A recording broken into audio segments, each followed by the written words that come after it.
Welcome to my channel. The first thing I noticed when I woke up that morning was the quiet. Too quiet. The kind of silence that made every creak of the floorboards sound like a warning. I sat up in bed, rubbing my eyes, and saw it, a small, pastel-colored envelope perched neatly on my nightstand. It wasn't unusual for my girlfriend Isabella to leave little notes for me. Sweet reminders, random jokes, or sometimes just her signature heart doodle. But this one felt different. Serious. Intentional.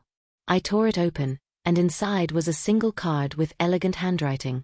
For the next week, I want you to live as me, dress like me, think like me.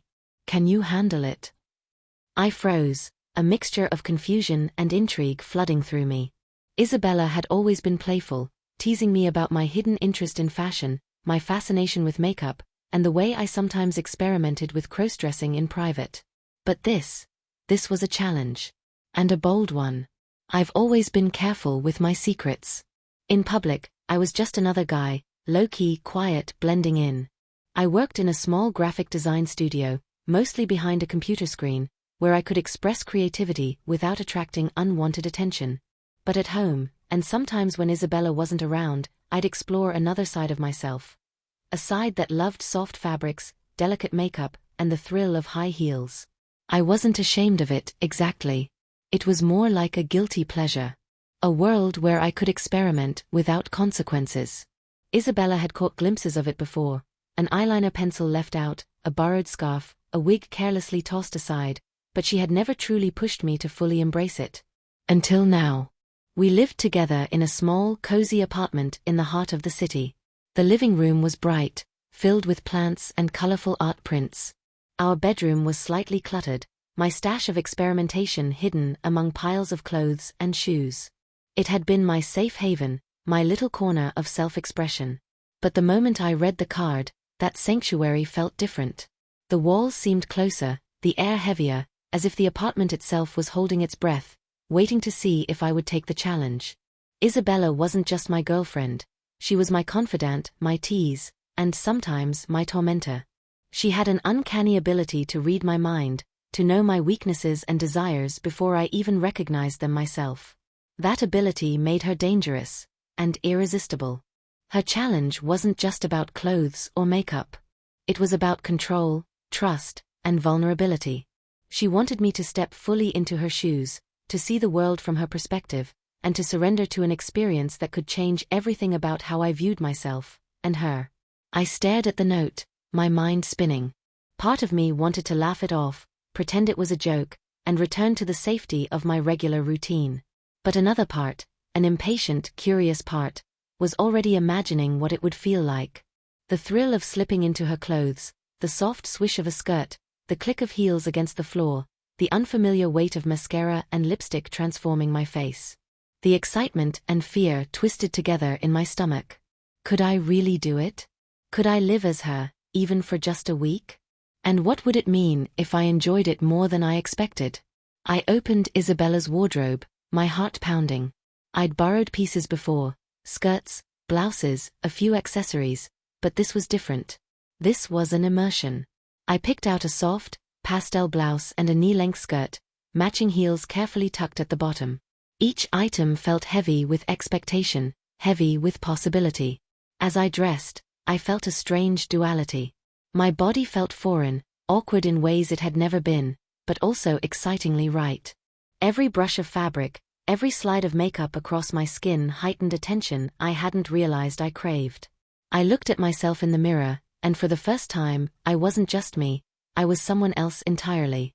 Standing there, fully dressed and transformed, I felt a mix of fear and exhilaration. Isabella's challenge wasn't just about wearing her clothes. It was about stepping into a persona that demanded confidence, grace, and awareness of how others saw me. And in that moment, I realized something profound. This week could change me in ways I had never imagined. I wasn't just playing dress-up. I was exploring a side of myself that had been quietly waiting for permission to emerge. And Isabella, in her mischievous wisdom, had given me that permission. The week had begun. And already, I could feel my life starting to shift, inch by precarious inch, into a world I might never be able to leave behind. The first day of the challenge was surreal. I moved through the apartment like a stranger in my own home, acutely aware of every step I took, every movement of my body. The heels clicked against the hardwood floor with a sharpness that made me flinch at first. I'd worn heels before, but not like this, not with such intention, and not knowing that Isabella could walk in at any moment. I kept checking the clock, the door, imagining her sudden appearance. Fear mingled with excitement. What would she think if she caught me now, fully immersed in her world? Would she laugh, scold, or something more? My thoughts were a tangled mess, but underneath it all, there was a thrilling pulse of desire. I had never felt so seen, so vulnerable, yet so alive. Every brushstroke of makeup across my face felt like a revelation. Foundation evened out my skin, blush gave warmth, eyeliner sharpened my gaze. I could barely recognize the reflection staring back at me, yet it was undeniably me, only transformed. Isabella had left a small note on the vanity: try walking like me. Sit like me. Move like me. Live like me. I stood up, trying to emulate the poise she carried effortlessly. My movements were awkward at first. Heels wobbled, skirt shifted, balance wavered, but slowly, my body began to adapt. There was something intoxicating about watching myself mirror her gestures, her subtle grace, as if her presence was flowing through me. I practiced for hours, moving around the living room, experimenting with posture and expression. Each step felt both foreign and exhilarating. My body was learning, but my mind was racing. Could I sustain this for a week? Could I embrace the transformation fully, or would the tension of being caught crush the experience? By mid-afternoon, the apartment felt suffocating. I was alone, but the walls seemed to press in, as though judging me. I caught glimpses of my reflection in windows and mirrors, each time startling at the unfamiliar combination of features and clothing. The anxiety gnawed at me. What if someone came by unexpectedly? What if Isabella returned early? Yet beneath the fear, there was a deeper layer of curiosity. I touched the hem of the skirt, traced the line of my eyeliner, felt the unfamiliar sway of long hair against my shoulders. My mind spun with questions about who I really was, or who I could be. By the end of the first day, I was exhausted yet exhilarated. The physicality of the transformation was demanding, balancing in heels, adjusting clothing, ensuring makeup stayed perfect. But it was the emotional shift that was most profound. I felt lighter, more aware, almost as if stepping into Isabella's persona had unlocked a side of me that had been dormant. The real suspense began when I heard the faint sound of footsteps outside the apartment. My heart leapt. I froze, poised in the middle of the room. The door didn't open, thankfully, but the sensation of being watched, of potentially being discovered, sent a shiver down my spine. I realized that the challenge wasn't just about wearing clothes or learning how to walk gracefully. It was about maintaining composure under pressure, about living with constant, thrilling uncertainty. The stakes were higher than I'd imagined. As evening fell, I found myself staring into the mirror again. There was a strange, magnetic pull in the way I looked, the way I felt. I wasn't just a man experimenting with femininity. I was someone inhabiting a new identity, someone both exposed and empowered. I ran a hand over my face, over the soft lines of makeup, over the curves emphasized by the skirt. I imagined Isabella seeing me like this, and my pulse quickened. Part of me feared the judgment, part of me craved the approval. The duality was intoxicating, and I realized that this week might change not just how I saw myself, but how I would forever move through the world. The second day started with a mix of excitement and apprehension. Waking up, I could feel the residual tension from yesterday's first steps in Isabella's world. Every muscle in my body seemed attuned to the unfamiliar: heels, skirts, the way my chest felt different, the weight of long hair brushing my shoulders. I was both mesmerized and terrified by the changes. I approached the vanity almost reverently. The makeup kit called to me, each product a tool for transformation. I carefully applied foundation, blending it into my skin until my features softened. Eyeshadow added depth, eyeliner sharpened my gaze, creating a look that was simultaneously bold and delicate. As I swept blush across my cheeks, I caught myself smiling at my reflection, an unsettling thrill that both embarrassed and thrilled me. The skirt I had chosen for today was longer, flowing, and demanded attention with every step. I hesitated before stepping into the heels, feeling their precarious power. They were both beautiful and punishing, forcing me to move with a careful grace I had never needed before. Alone in the apartment, I wrestled with conflicting emotions. The excitement of embodying Isabella's elegance was intoxicating, but so was the fear of discovery. Every noise outside, every passing car or footstep in the hallway sent my pulse racing. Would someone see me like this? Would Isabella approve, or be shocked?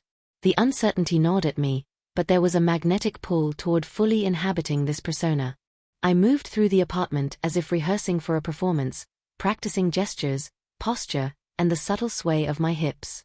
Each movement felt more natural than the last, but the knowledge that I could be caught at any moment made my heart hammer. By mid-morning, I had reached a small victory. I caught myself laughing at a reflection in the mirror, genuinely enjoying the way my transformed body moved. The thrill of secrecy heightened the experience. The act of crossdressing was no longer just a physical change. It was emotional, psychological, and intoxicating. I realized that I was discovering parts of myself I had hidden for years. The thrill of being someone else, even temporarily, unlocked desires and curiosities I had long suppressed. There was shame, yes, but it was intertwined with exhilaration, a complex cocktail of emotions that left me dizzy. Around noon, the sound of keys in the hallway froze me. I had thought Isabella would be out longer. Panic surged, and I ducked behind the couch, heart pounding. The door opened, her friend Mia, peeking in for a surprise visit. My mind raced. Could I explain this? Could I hide the transformation? Mia's laugh echoed through the apartment. She didn't notice me immediately, allowing me a precious few seconds to adjust, straighten the skirt, and calm my breathing. When she finally saw me, her eyes widened, but she didn't speak. Instead, a slow smile spread across her face. Wow, you really look amazing. Her approval sent a shiver down my spine. I realized that part of the challenge wasn't just surviving alone. It was maintaining composure under the gaze of others. Every glance, every word of approval or surprise, added to the adrenaline that now coursed through me. By the evening, I had practiced walking, sitting, and even laughing like Isabella. My body was learning, adapting, and becoming more comfortable in its new form. Emotionally, I was being reshaped as well. The tension between fear, desire, and curiosity was intoxicating, and I could feel the week's challenge embedding itself into my very identity. By the fifth day, the stakes were higher than ever. I had grown used to the sensation of skirts brushing my legs and heels elevating my posture, but the thrill came with an edge, a constant fear that Isabella or someone else might catch me in the act. That morning, I decided to take a risk. I left my room fully dressed, makeup perfectly applied, and hair curled just like Isabella's signature style. A knock at the door froze me in place. My heart slammed against my chest as I realized it wasn't Isabella. It was my neighbor, Mrs. Patel, coming to borrow some sugar. Panic surged. I tried to calm my breathing, silently cursing myself for leaving the house in this state. Each step I took toward the door felt exaggerated, my heels clicking against the wooden floor, announcing my presence with each hesitant motion. Mrs. Patel's cheerful good morning sliced through the silence, and I barely managed a high-pitched response that didn't sound like my own voice. She leaned in, peering curiously at my outfit. "You look different today." "Very elegant," she said, tilting her head with a hint of suspicion. My stomach twisted. I laughed nervously, praying my composure didn't betray me. The twist. Just as I thought I had navigated the encounter, Isabella called from the backyard, her voice sharp, "Are you in your room?" My blood ran cold. I froze, knowing I had no time to change back. My reflection in the hallway mirror seemed to mock me, showing the complete transformation that now fully enveloped me. Isabella's twin, at least in appearance. I fumbled for an excuse, my mind racing. Every heartbeat seemed audible as I tried to steady my voice, projecting calm I didn't feel. My hands shook as I adjusted the hem of my skirt, hoping to appear natural while internally panicking. Would I risk revealing my secret, or could I somehow bluff my way through this moment without catastrophe? In the middle of this chaos, my heel slipped on the polished floor, a subtle but terrifying reminder of my vulnerability. For a brief second, I caught my reflection. A perfect image of a girl I wasn't supposed to be. The mirror became a symbol of both my transformation and the fragility of my secret. I realized that every step I had taken this week had led to this moment, poised on the edge between excitement and exposure, thrill and fear. The tension was unbearable. One wrong move, and everything, the trust, the secrecy, the thrill, could vanish in an instant. The room seemed to shrink around me, walls closing in, reflecting not only my image but the enormity of the risk I had taken. The knock on the door echoed again, louder this time. My heart raced as I realized Isabella must have returned home early. I was still fully dressed, makeup flawless, heels clicking against the floor, and there was no time to change back. I froze mid-step, every nerve screaming. My reflection in the hallway mirror seemed to mock me, showing the girl I had become, a version of myself I hadn't expected to inhabit so completely. The air felt thick, heavy with tension, and every second stretched into eternity. A shadow passed across the window. My mind raced. Should I hide, explain, or pray she didn't notice? My hands shook, clutching the edges of my skirt like a lifeline. The doorknob rattled, and I realized I had only seconds before she would walk in. I barely managed to whisper, trying to sound casual, I was just, my words trailed off. Isabella's footsteps grew closer. The sound of her approaching made my heart pound so violently I feared she could hear it. Then, suddenly, the door swung open. I froze, breath caught in my throat, fully exposed. Her eyes widened as she took in the sight, me perfectly transformed, standing in a way that was completely unfamiliar, yet uncannily like her. She didn't say a word. For a moment, the room was suspended in silence. Every tick of the clock loud, every heartbeat a drum of fear and anticipation. My mind spun, imagining every possible reaction, anger, laughter, betrayal, or perhaps something far more complicated. And then, she smiled. But it wasn't a comforting smile. It was a knowing, mischievous smile that made my stomach drop. "Looks like someone's enjoying their new look a little too much," she said, her voice teasing but with an edge I couldn't read. I swallowed hard, unsure whether to laugh, cry, or run. The thrill and terror of the past week had all led to this suspended moment.